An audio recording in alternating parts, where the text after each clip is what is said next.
శ్రీమద్భగవద్గీత ఏకదశాధ్యాయం అనగా 11వ అధ్యాయం. విశ్వరూపం. అర్జున ఉవాచ 1వ శ్లోకం.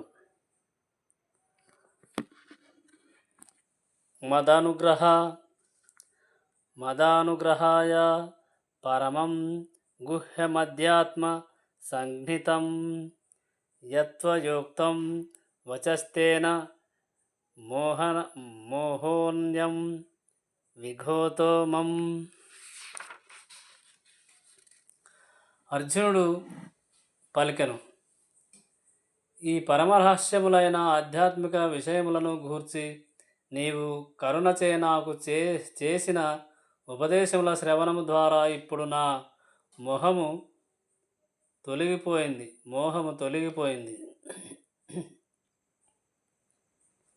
భావము. శ్రీకృష్ణుడు సర్వకారణాకారుడని ఈ అధ్యాయము తెలియజేయును. ఎవని నుండి భౌతిక విశ్వములు ఉద్భవించునో అట్టి మహావిష్ణువునకు సైతము అతడే కారణము. అట్టి శ్రీకృష్ణుడు అవతారము కాదు, సర్వావతారములకు కారణుడై అవతారి. ఈ విషయము గడచిన అధ్యాయమున విశదముగా వివరించబడినది. ఇచ్చట అర్జునుడు తన మోహము తొలగిపోయినట్లుగా పలికినాడు. అనగా అర్జునుడు శ్రీకృష్ణుని సామాన్య మానవునిగా లేక తన స్నేహితునిగా భావించక సర్వమునకు కారణమైన వానిగా తెలియగలిగినాడు. అతడు పరమ ఉత్తేజితుడై తనకు కృష్ణుని వంటి గొప్ప సర్వకారణాకారునిగా అంగీకరించినను ఇతరులు ఆ విధముగా అంగీకరింపరేమోనని అతడు యోచించి నారంభించెను. కనుకనే శ్రీకృష్ణుని దివ్యత్వమును సర్వులకు విశదపరచుటకు అతడు తన విశ్వరూపమును చూపమని ఈ అధ్యాయమున శ్రీకృష్ణుని ప్రార్థించెను. వాస్తవమునకు శ్రీకృష్ణుని విశ్వరూపమును గాంచినప్పుడు ఎవరైనను అర్జునుని వలె భీతి నొందెదరు. కానీ కరుణాంతరంగుడైన ఆ భగవానుడు విశ్వరూపమును చూపిన పిమ్మట తన మూల రూపమును పొందియుండెను. నీ హితము కొరకు నేనిది ఉపదేశించుచున్నాను అని పలుమార్లు శ్రీకృష్ణుడు పలికిన విషయమును సంపూర్ణముగా అంగీకరించిన అర్జునుడు అంతయు శ్రీకృష్ణుని కరుణ చేతనే జరుగుతున్నదని కృతజ్ఞతాపూర్వకముగా ఇచ్చట పలుకుచున్నాడు. అనగా శ్రీకృష్ణుడు సర్వకారణాకారుడనియు మరియు సర్వుల హృదయమునందు పరమాత్మ రూపమున వసించియున్నాడనియు అర్జునుడు ఇప్పుడు సంపూర్ణ నిశ్చయమునకు వచ్చెను. 2వ శ్లోకం. భవప్యాయౌ హి భూతానాం శ్రుతౌ విస్తరోషో మాయా తత్వః కమల ప్రత్యక్ష మహాత్మ్యమపి చావ్యయం. ఓ కమలపత్రాక్ష, సర్వజీవుల జనన మరణములను గూర్చి వివరముగా నీ నుండి నేను శ్రవణము చేసి తిని, మరియు అవ్యయములైన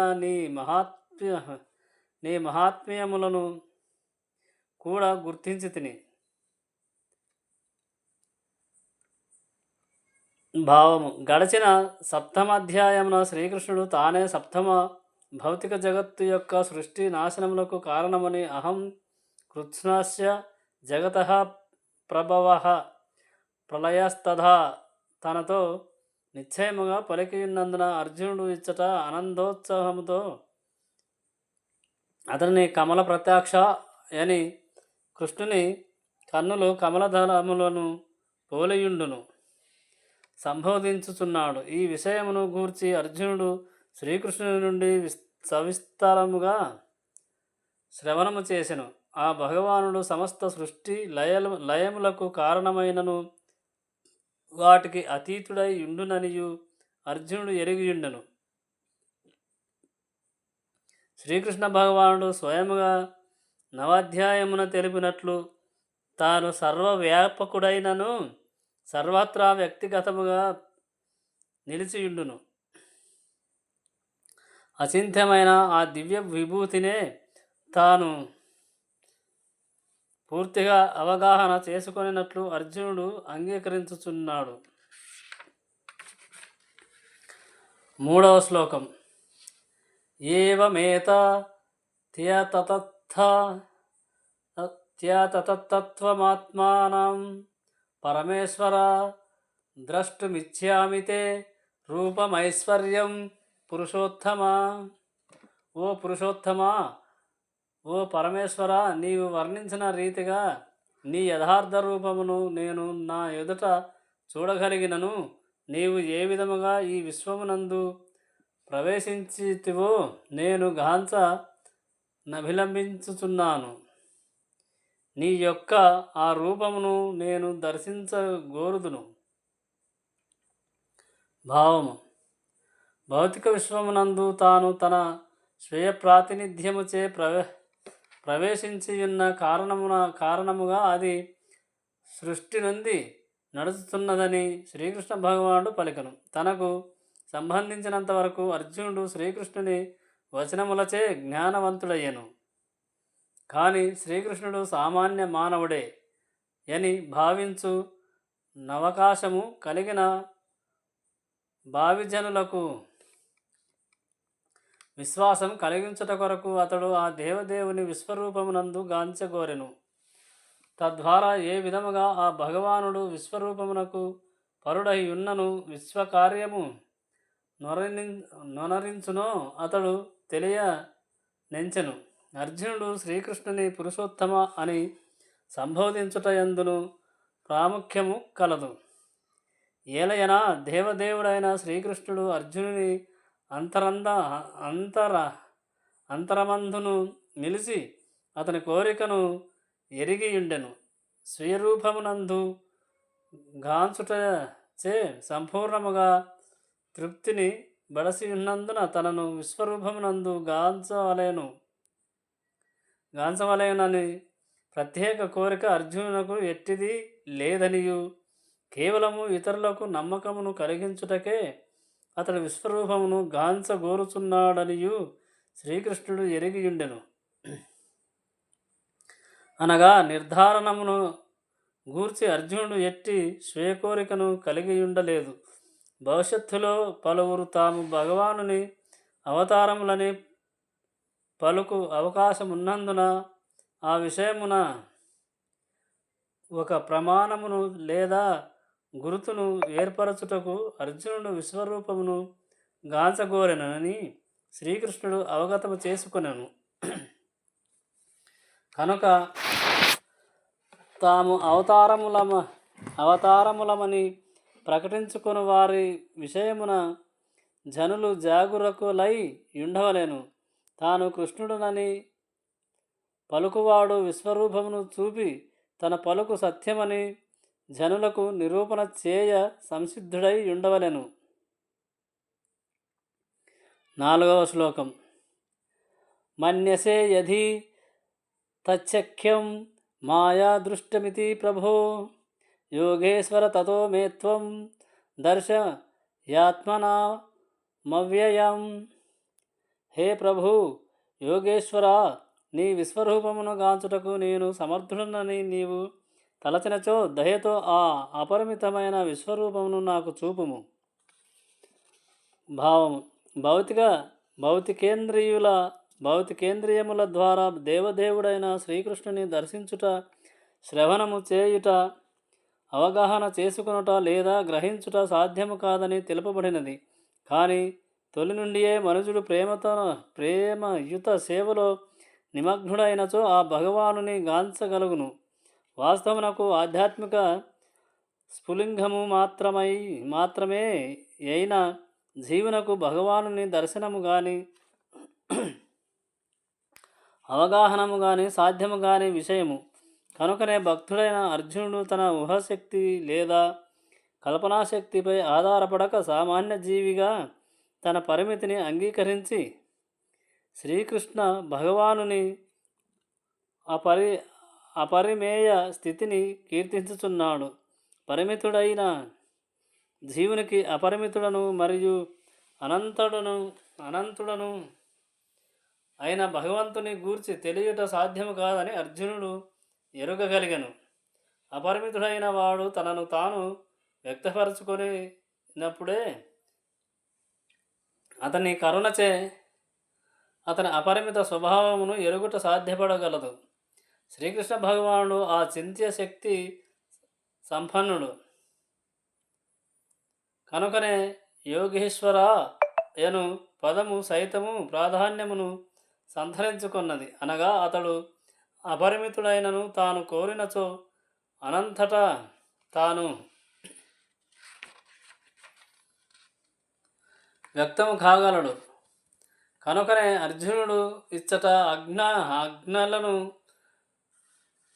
వసగా అతని నిర్హేతుక అచింత్య కరుణకై ప్రార్థించుచున్నాడు. భక్తిభావనలో తనను సంపూర్ణ శరణాగతుడై భక్తియుత సేవలో నిలుపునదే ఎవరికి తనను వ్యక్తపరచుకొనవలసిన అవసరము శ్రీకృష్ణునకు లేదు.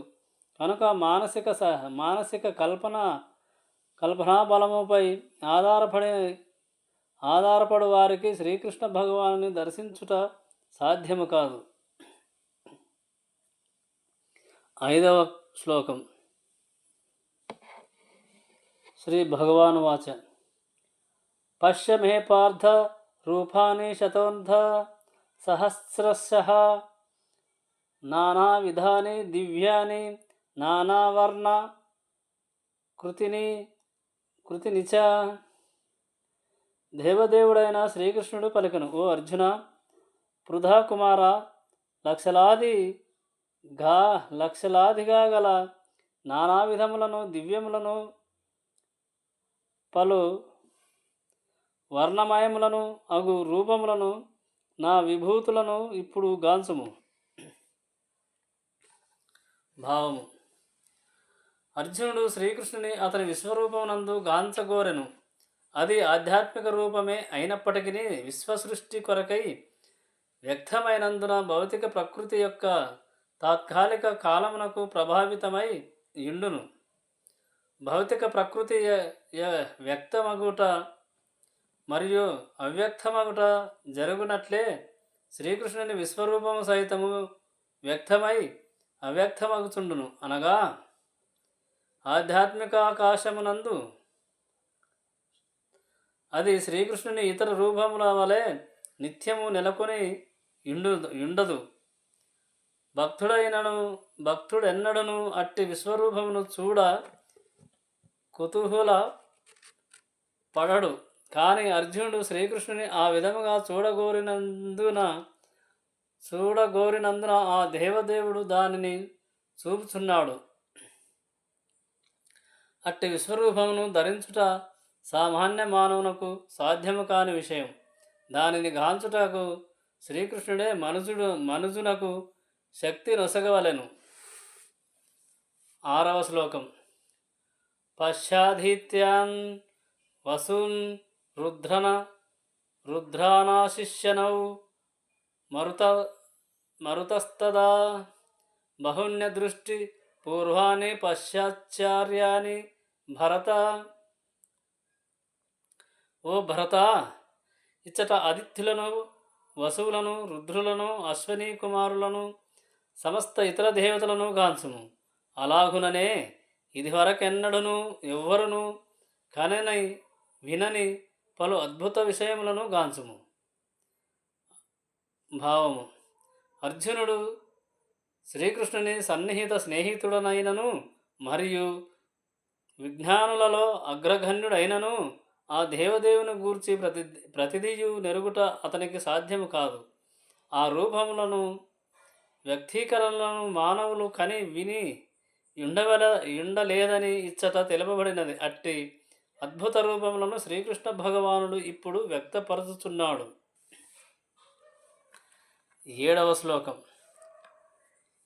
ఇహైకస్థం జగత్కృతస్నాం పశ్చాధ్య సచరాచరం మమ దేహే గుడాకేశ యచ్చన్య దృష్టమిచ్చసి.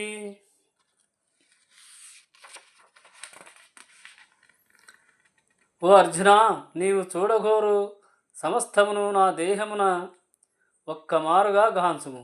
నీవు ప్రస్తుతము ఏది చూడగోరినను మరియు భవిష్యత్తున ఏది వీక్షింపదలచినను ఈ విశ్వరూపము నీకు చూపగలదు. స్థావర జంగమాది సర్వము ఏకస్థానమున దీని ఎందే సంపూర్ణముగా గలవు.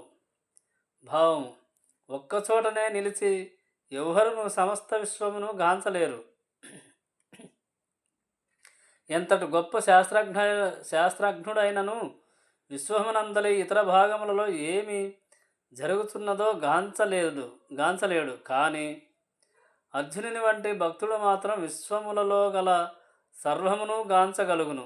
అతడు భూత భవిష్యత్తు వర్తమానములందు దేనినైనను గాంచుటకు వలసిన శక్తిని శ్రీకృష్ణుడు వసగును.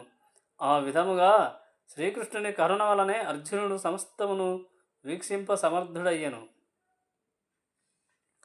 8వ శ్లోకం. నతు మాం శక్యసే దృష్టమనేనైవ స్వచక్షుషా దివ్యం దదామి తే చక్షుష పశ్య మే యోగమైశ్వర్యం. కానీ ప్రస్తుత నేత్రములచే నన్ను గాంచలేవు కనుక నేను నీకు దివ్య నేత్రములను ఒసగుచున్నాను. నా యోగ వైభవమును వీక్షింపుము. భావము: శుద్ధ భక్తుడైన శ్రీకృష్ణుని అతని ద్విభుజ రూపమును కన్నను అన్యమైన ఏ రూపమునందును గాంచగోరడు. విశ్వరూపమును అతడు మనస్సుతో గాక ఆధ్యాత్మిక చక్షువులతో ఆ దేవదేవుని కరుణ ద్వారా గాంచవలేను. కనుకనే విశ్వరూప దర్శనమునకు మనస్సునుగాక దృష్టిని మార్చుకొనమని అర్జునుడు ఉపదేశింపబడినాడు. రాబో శ్లోకములందు సృష్టి పరుపబడినట్లు శ్రీకృష్ణుని విశ్వరూపము ప్రాధాన్యమైనది కాదు. అయినను అర్జునుడు కోరియున్నందున దాని దర్శనము కొరకై భగవానుడు అతనికి దివ్య దృష్టి నొసగినాడు.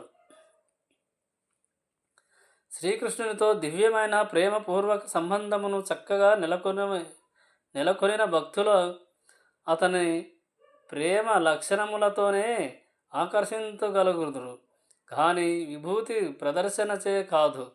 శ్రీకృష్ణునితో ఆటలాడుకుని వారు మిత్రులు, అతని తల్లిదండ్రులు ఎన్నడూ అతడు విభూతులను మరియు వైభవములను ప్రదర్శించవలనని కోరి ఉండలేదు. శుద్ధ ప్రేమలో వారెంత మునిగియుండిరనగా అతడు దేవదేవుడనియు వారెరుగకుండిరి. తమ ప్రేమపూర్వక వ్యవహారములందు వారు శ్రీకృష్ణుడు దేవదేవుడనేడి విషయమును సైతము మరచిపోయిరి. కృష్ణునితో ఆటలాడిన బాలురు కృతపుణ్య పుంజులనియు ఘనపుణ్యాత్ములని మరియు బహుజన్మల పిదపనే వారు ఆ విధముగా కృష్ణునితో క్రీడింపగలిగిరనియు శ్రీమద్భాగవతమున తెలుపబడినది. ఆ బాలురు శ్రీకృష్ణుని దేవదేవునిగా నెరుగక తమ సన్నిహిత మిత్రునిగా భావించిరి. కనుకనే శ్రీ సుఖదేవస్వామి ఈ క్రింది శ్లోకమును పలికియున్నారు.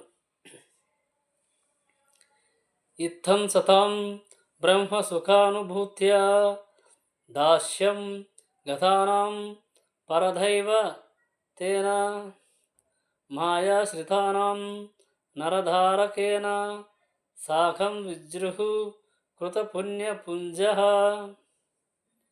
మహర్షులచే నిరాకార బ్రహ్మముగాను, భక్తులచే దేవదేవునిగాను, సాధారణ మానవులచే సామాన్య బాలునిగాను భావింపబడు పరమ పురుషుడు ఇతడే.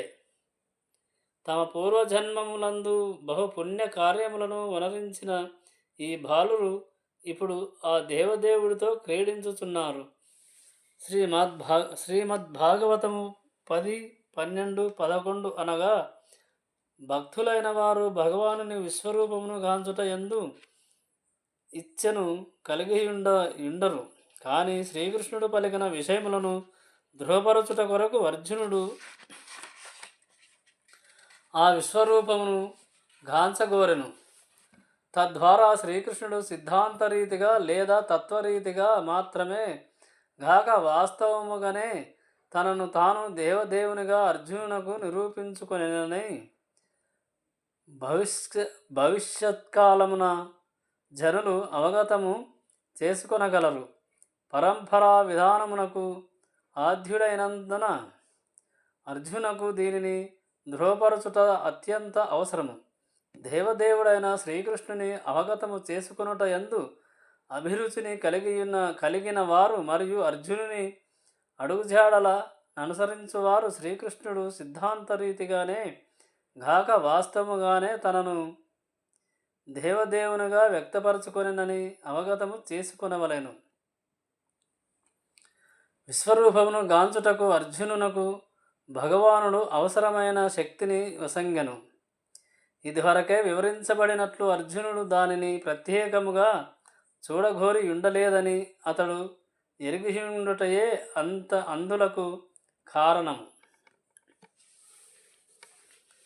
9వ శ్లోకం. ఏవముక్త్వా తతో రాజన్ మహాయోగీశ్వరో హరిః దర్శయామస పార్థాయ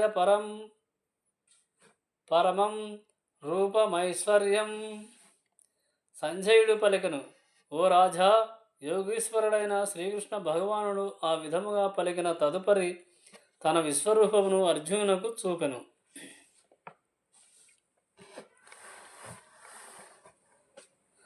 10, 11వ శ్లోకం. అనేక వక్రత నయన మనేకాద్భుత దర్శనం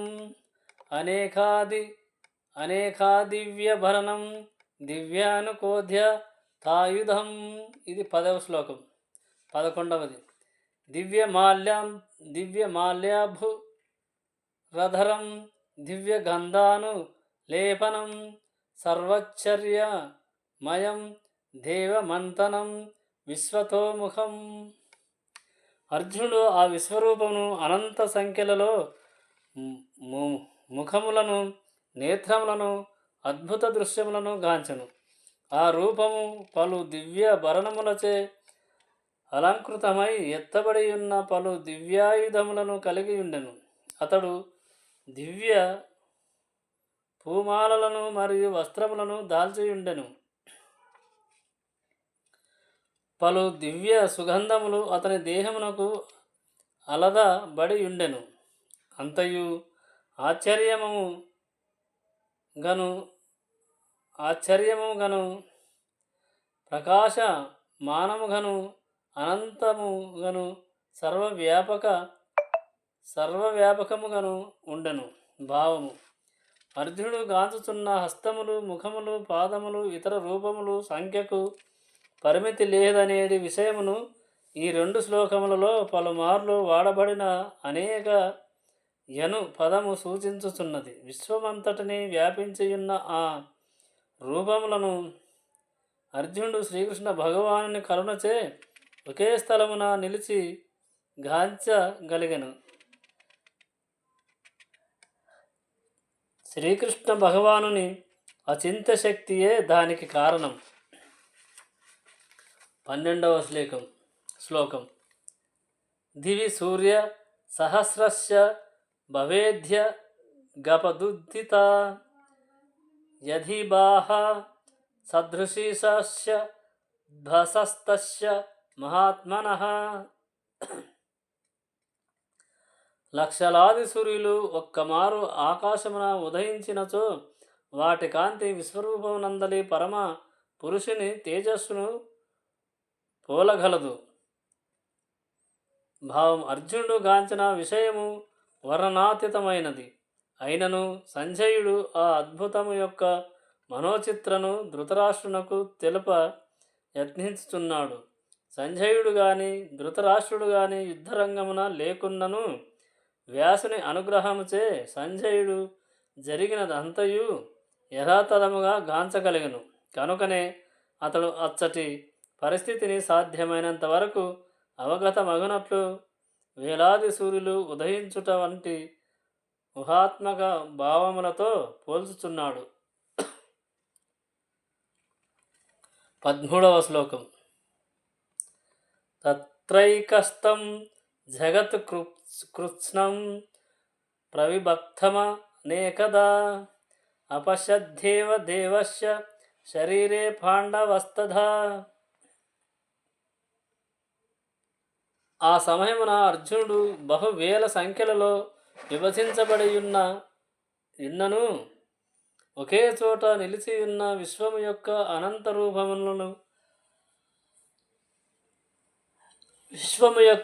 రూపములను శ్రీకృష్ణ భగవానుని విశ్వరూపమున కాంచెను.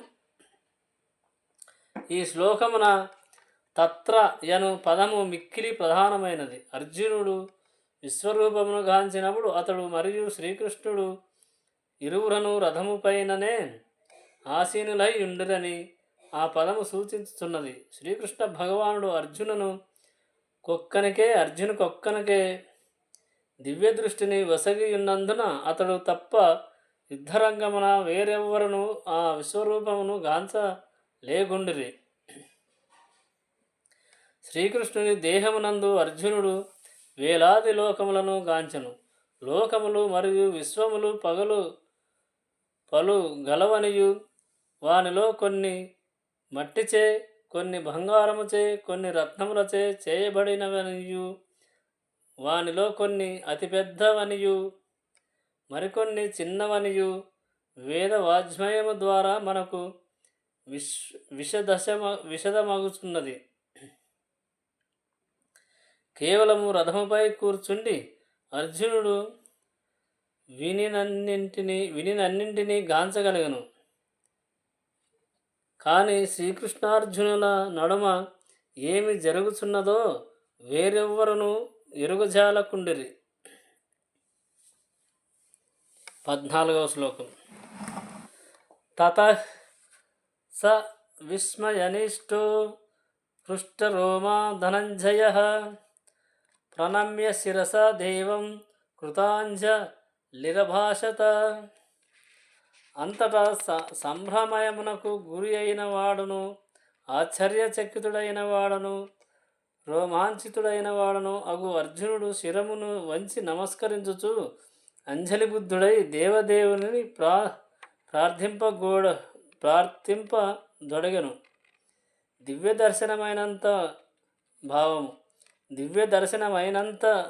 దర్శనమైనంతటా శ్రీకృష్ణార్జునుల నడుమగల సంబంధము శీఘ్రమే మారిపోయెను. పూర్వము వారు స్నేహముపై ఆధారపడిన సంబంధమును కలిగియుండిరి. కానీ విశ్వరూప దర్శనమైనంతనే అర్జునుడు అత్యంత గౌరవముతో వందనమసుగుచు దోసిలి మొగ్గి శ్రీకృష్ణుని ప్రార్థించుచున్నాడు. అనగా ఇప్పుడు అర్జునుని సంబంధము స్నేహరసపూర్ణము కాక అద్భుత రసముగా మార్పు నందెను. పరమభక్తులు శ్రీకృష్ణుని సమస్త సంబంధములకు నిధిగా నెరిగియుందురు. శాస్త్రములందు 12 రకములైన మూలరసములు పేర్కొనబడినవి. అవి అన్నీ శ్రీకృష్ణుని యందే కలవు. ఇరువురు జీవుల నడమ, దేవతల నడమ లేదా భగవానుడు మరియు భక్తుల నడమ పరస్పరము వినియమము జరుగు సర్వ సంబంధములకు అతడే విధి వంటివాడని చెప్పబడినది. ఇచ్చట అర్జునుడు అద్భుత రస సంబంధముచే ఉత్తేజితుడయ్యను. స్వాభావికముగా సమచిత్తుడను శాంతుడను అయినప్పటికీ ఆ అద్భుత రసభావమునందు అతడు పరవశుడై రోమాంచితము కాగా దోసిలి మొగ్గి పరమపురుషునికి వందనములు నొసగనారంభించను. అతడు దేవదేవుని అద్భుతములచే ప్రభావితుడయ్యనే గాని భయమునకు గురి కాలేదు. అనగా అసట వ్యక్తమైన భావము అద్భుత రసము, దానిచే అతని సహజ సంఖ్యబంధము ప్రభావితము కాగా అతడు ఆ విధముగా ప్రవర్తించెను. 15వ శ్లోకం. అర్జున ఉవాచ పశ్యామి దేవాంస్తవ దేవదేహే సర్వాంస్తథా భూత విశేష సజ్ఞజాన్ బ్రహ్మణమిషం కమలాస నస్థం ఋషింశ్చ సర్వానురాగంచ దివ్యాన్. అర్జునుడు పలికెను, హే కృష్ణ, సమస్త దేవతలు ఇతర సమస్త జీవులు నీ దేహమునందు సమావిష్టులై ఇండుటను నేను గాంచుచున్నాను. పద్మాసనుడైన బ్రహ్మను, శివుని, ఋషులను, దివ్య సర్పములను కూడా నీ యందు నేను దర్శించుచున్నాను. భావము. అర్జునుడు విశ్వములోనున్న సమస్తమును విశ్వరూపమున గాంచెను. అనగా విశ్వమునందలి తొలి జీవి అయిన బ్రహ్మను, విశ్వపు అధోభాగములందు గర్భోదక శాయి విష్ణువు, సహించు దేవతా సర్పమును అతడు గాంచగలిగను. ఆ సర్ప తల్పము వాసుకి అని పిలువబడును. ఈ వాసుకి నామము కలిగిన సర్పములు ఇంకనూ కొన్ని గలవు. అనగా ఇచ్చట అర్జునుడు గర్భోదక శాయి విష్ణువు మొదలుగా విశ్వమునందలి తొలి జీవి అయిన బ్రహ్మదేవుడు వసించు పద్మలోకము యొక్క అత్యంత ఉన్నత భాగము వరకు గాంచెను. దీని భావమేమనగా కేవలము రథముపై ఒకే చోట ఆసీనుడయ్యున్న అతడు అద్యంతములలో సమస్తమును గాంచగలిగను. దేవదేవుడైన శ్రీకృష్ణుని కరుణ చేతనే అది సాధ్యమయ్యను. 16వ శ్లోకం. అనేక బహుధర వక్రత నేత్రం పశ్యామి త్వం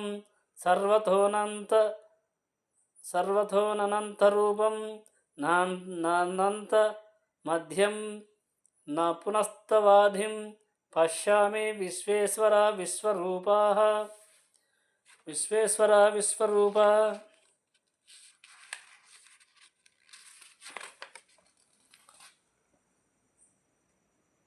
హే విశ్వప్రభు, విశ్వరూప, నీ దేహమునందు అపరిమితముగా సర్వత్ర వ్యాపించియున్న అనేక బాహువులను, ఉదరములను, ముఖములను, నయనములను నేను గాంచియున్నాను. నీ యందు ఆది మధ్యాంతరములను నేను గాంచలేకున్నాను. భావము. శ్రీకృష్ణుడు పూర్ణ పురుషోత్తముడగు భగవానుడు మరియు అపరిమితుడు కనుక అతని ద్వారా సమస్తమును గాంచవచ్చును. 17వ శ్లోకం. కిరీటినం గదినం చక్రీనం చ తేజోరాశిం సర్వతో దీప్తిమంతం పశ్యామి త్వం దుర్నిరీక్ష్యం సమాంతాద్ దీప్తనాలార్క ద్యుతిమ ప్రమేయమం. జ్వలించు అగ్ని లేక అప్రమేయమైన సూర్యకాంతి వలె సర్వదిక్కులయందు ప్రసరించు తేజోమయమైన కాంతి వలన నీ రూపమును గాంచుట కష్టమగుతున్నది.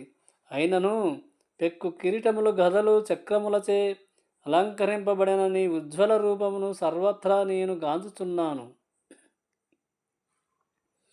18వ శ్లోకం. త్వమక్షరం పరమం వేదితవ్యం త్వమస్య విశ్వస్య పరం నిధానం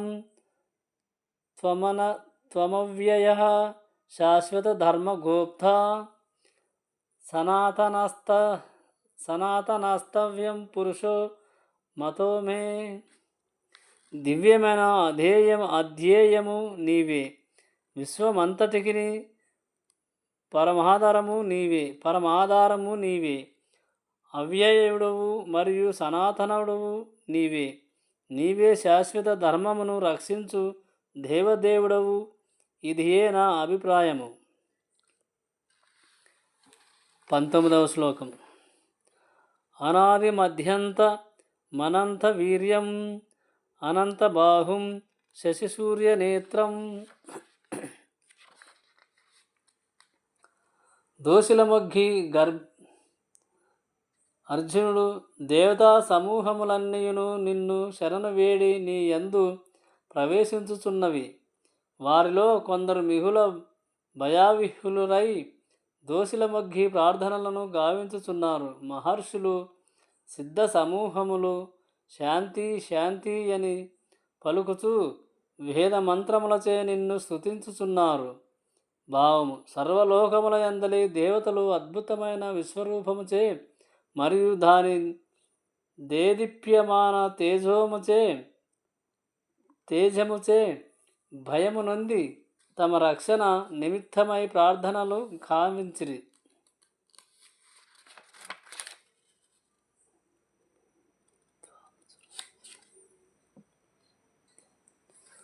21వ శ్లోకం.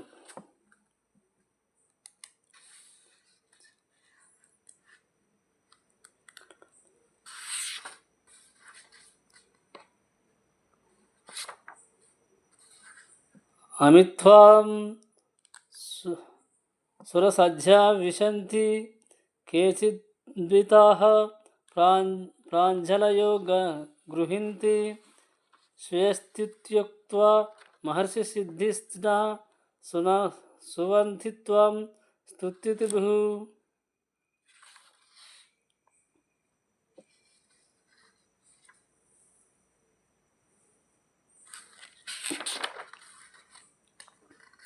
దేవతా సమూహులన్నీ నిన్ను శరణవేడి నీ యందు ప్రవేశించుచున్నవి. వారిలో కొందరు మిగుల భయహులైరి దోషులమొగ్గి ప్రార్థనలు గావించుచున్నారు. మహర్షులు సిద్ధమోహములు శాంతి శాంతి అని పలుకుదుర్చు వేదమంత్రములచే నిన్ను స్తుతించుచున్నారు. 22వ శ్లోకం. రుద్రాదిత్య వసవోయో చ సాధ్యా విశ్వేనశ్వనౌ మరుతచ్చోష్మపాచ్చ గంధర్వ యక్ష సురసిద్ధ సజ్ఞా వీక్షంతే త్వం విస్మితాచ్చైవ సర్వే. పరమశివుని పలు రూపములు ఆదిత్యములు వసువులు సాధ్యువులు విశ్వదేవతలు అశ్విని కుమారులు మరుత్తులు పితృదేవతలు గంధర్వులు యక్షులు రాక్షసులు సిద్ధులు నిన్ను విస్మతులై గాంచుచున్నారు. 23వ శ్లోకం. రూపం మహత్యే బహువక్రత నేత్రం బహుబాహు రూపధం బాహుదూరం బహుదంష్ట్రాకరాళం దృష్ట్వా లోకః ప్రవర్ధితస్తదాహం. ఓ మహాబాహు, బహుముఖములను నేత్రములను భుజములను ఉరుములను పాదములను ఉదరములను కలిగిన నీ గొప్ప రూపమును భయంకరమైన నీ బహుదంతములను గాంచి దేవతలతో కూడిన లోకములన్నీయును వ్యధ చెందుచున్నవి.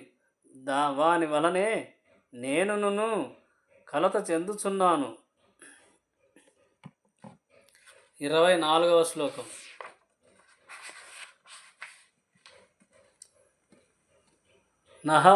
నభఃస్పృశం దీప్తమనేకవర్ణనం వ్యథ్యాననం దీప్తి విశాల నేత్రం దృష్ట్వా హి త్వం ప్రవ్యధితాంతరాత్మా ధృతిం న వింధామి శమమం చ విష్ణు. ఓ సర్వవ్యాపక విష్ణు, పలు ప్రకాశమున పలు ప్రకాశమాన వర్ణములతో ఆకాశమును తాకుచు విప్పారిన వక్రములు తేజోమయమైన నేత్రములు కలిగిన నిన్ను గాంచి నా మనస్సు భీతిచే కలత నొందినది. మనోస్థిరత్వమును గాని సమత్వమును గాని నేను ఏమాత్రము నిలుపుకొనలేకున్నాను. 25వ శ్లోకం. దృష్ట్వా కరాళాని చ తే ముఖాని దృష్ట్వైవ కలానాల సన్నిభాని దిశో న జానేన లభే చ శర్మ ప్రసిద్ధ దేవేశ జగన్నివాస. ఓ దేవదేవా, ప్రపంచ శరణ్య, దయచే నా ఎడ ప్రసన్నుడవగము. నీ మండుచున్న మృత్యువును, బోలిన ముఖములను మరియు భయంకరములైన దంతములను గాంచి సమత్వమును నిలుపుకొనలేక సర్వ విధములా నేను భ్రాంతుడనైతిని. 27వ శ్లోకం. అంశాత్వాం దృఢా రాష్ట్రస్య పుత్రః సర్వే సహైవని పాలిసైజ్జహు. భీష్మో ద్రోణః సూతపుత్రస్తథాసౌ. ఇది 27వ శ్లోకం. సహస్మధీయైరపి యోధముఖైః వక్రాని తే త్వరమానా విశంతి. దంశాకరాళాని భయానకాని కేచిద్వలగ్నా దశనాంతరేషు సందృశ్యంతే చూర్ణతైరుత్తమాగ్జైః.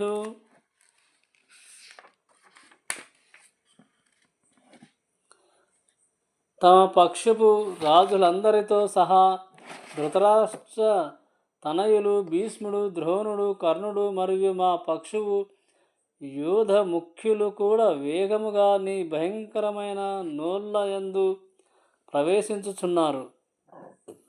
వారిలో కొందరు నీ దంతముల నడుమ చూర్ణిత శిరులై తగులుకొనుటయు నేను గాంచుచున్నాను.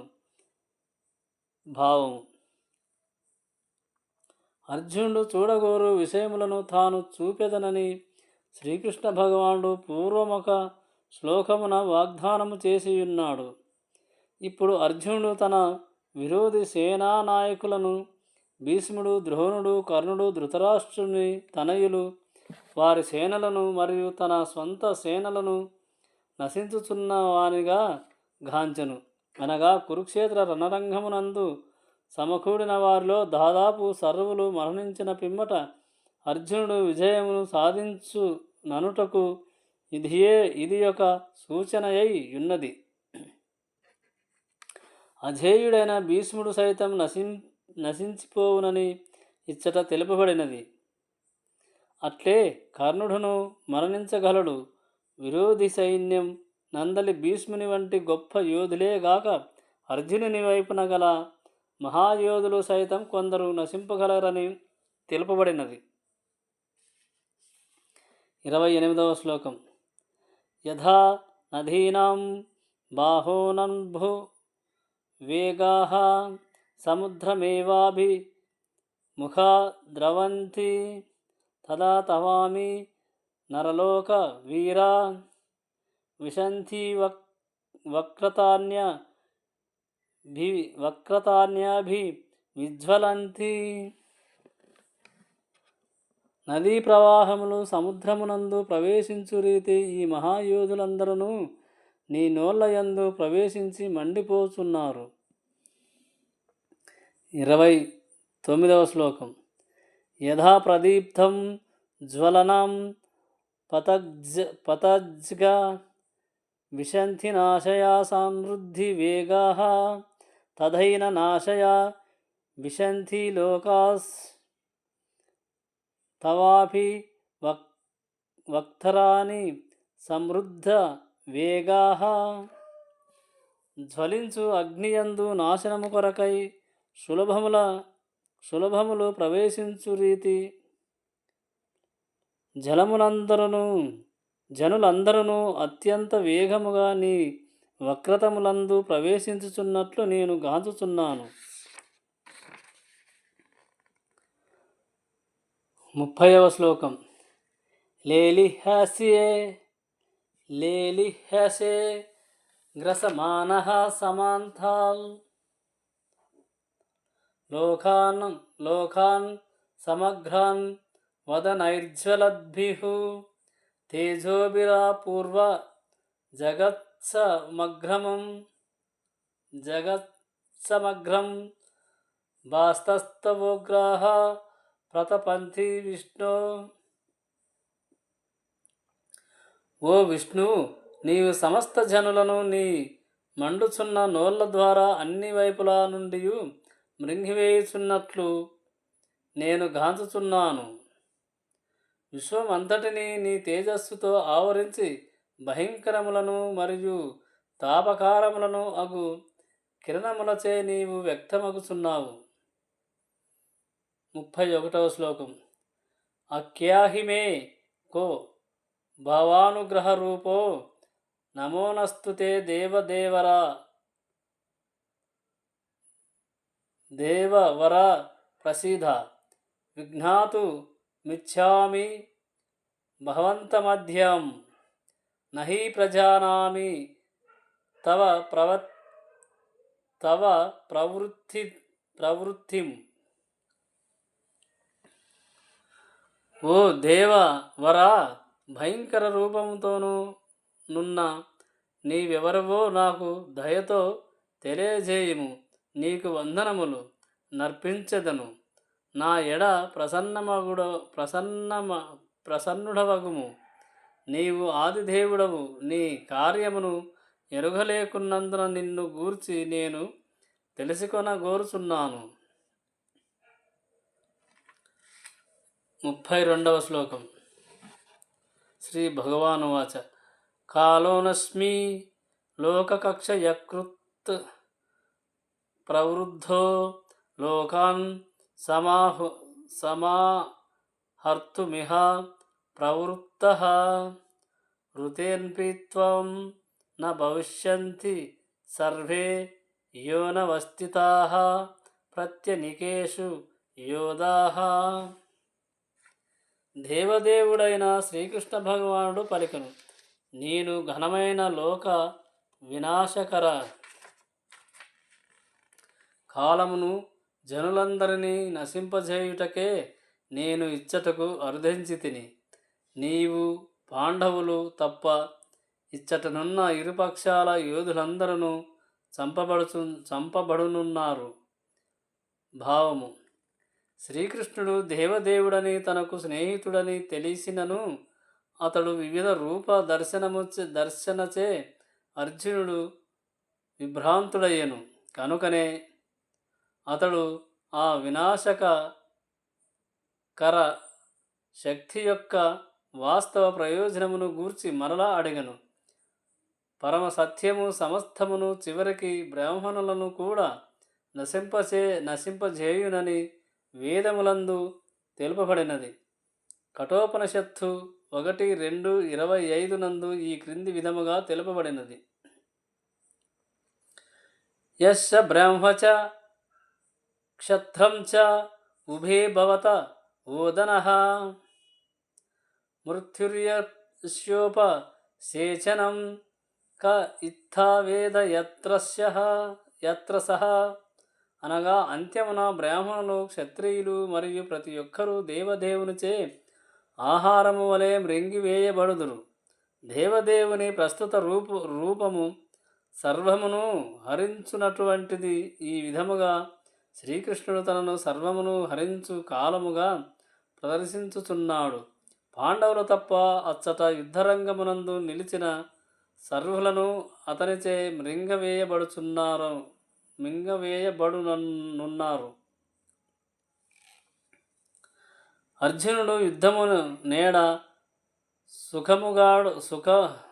సుముఖుడుగా లేకుండెను.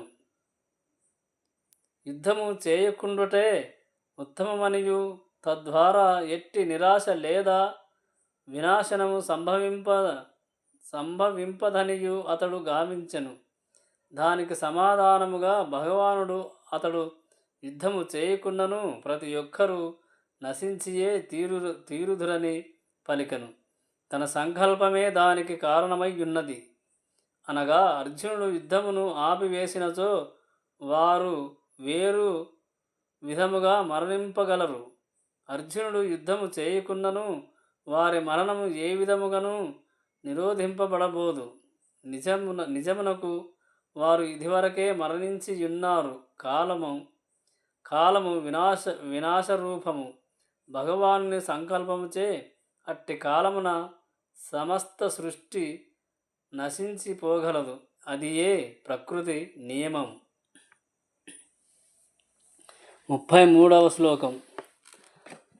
తస్మాత్త్వముత్తిష్ఠ యశోలభస్వ జిత్వా శత్రూన్ భుంక్ష్వ రాజ్యం సమృద్ధం మయైవైతే నిహాతాః పూర్వమేవ నిమిత్తమాత్రం భవ సవ్యసాచిన్.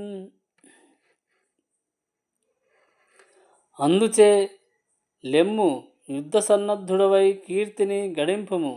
శత్రువులను జయించి సమృద్ధమైన రాజ్యము ననుభవింపుము. ఓ సవ్యసాచి,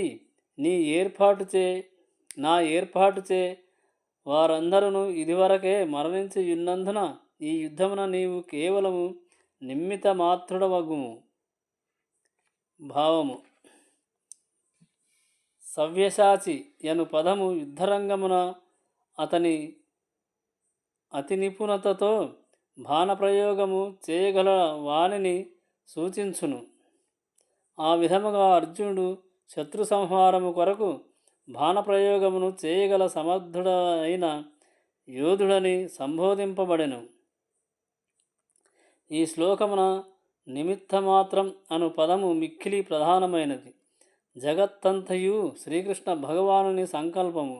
ప్రణాళికచే నడుచుచుండ తగినంత జ్ఞానము లేని మూఢులు ప్రకృతి ఎట్టి ప్రణాళిక లేకనే నడుచుచున్నదనియు మరియు సృష్టులన్నీయును యాదృచ్ఛికముగా సంభవించినవనియు భావింతురు. బహుశః ఇది ఇట్లుండవచ్చును, లేదా బహుశః దానిని పోలవచ్చును అని పలుకు నామమాత్ర శాస్త్రజ్ఞులు పలువురు కలరు. కానీ ఈ విషయమున బహుశః లేదా ఇది కావచ్చును అను ప్రశ్నకు తావే లేదు.